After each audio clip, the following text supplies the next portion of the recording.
125 এবং 126 ওয়ার্ডে আমার মা, কাকিমা, কাকু, জেঠু সবাই রয়েছে। সবাইকে আমার নতমস্তকে প্রণাম। আর মঞ্চে উপস্থিত রয়েছে আমার তৃণমূল কংগ্রেসের সকল নেতৃবৃন্দকে জানাই প্রণাম, শুভেচ্ছা, অভিনন্দন এবং সালাম। আপনারা জানেন আমি এটা আপনাদেরকে নমস্কার না বলে কেন জয় বাংলা বলেছি, কারণ জয় বাংলাতে ওদের কি অ্যালার্জি। ওই যে দেখলেন না বালিতে কালকে দেখলাম বিরোধী রাজনৈতিক দলনেতাকে জয় বাংলা বলতেই মনে হচ্ছে কি বিজুলি পাতা ঘষে দিয়েছে, মনে হচ্ছে কি বিজুলি পাতা ঘষে দিয়েছে, এরকম এরকম লাফাচ্ছে। তাই আমি জয় বাংলা প্রথমেই বললাম।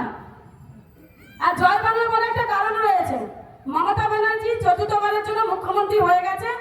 আমরা 250টা সিট বলতাম তো, আর জয়ও হয়ে গেছে। কেন জানেন? কারণ কাল সুপ্রিম কোর্ট রায় দিয়েছে, জানেন তো সকলে নাকি? আর সুপ্রিম কোর্ট কি রায় দিয়েছে? হ্যাঁ বলুন, কেউ তো বল কি রায় দিয়েছে? আপনারা তো পশ্চিমবঙ্গের নাগরিক, এটা তো জানা খুব দরকার। পশ্চিমবঙ্গ কি সুপ্রিম কোর্ট কি রায় দিয়েছে? সবাই ভোট দিতে পারবে, যাদের নাম কেটে বাদ দিয়ে দিয়েছিল। বলেছে মোল্লাদের নাম বাদ দিয়েছে, আমি মুখ্যমন্ত্রী হবো, আমরা বাংলা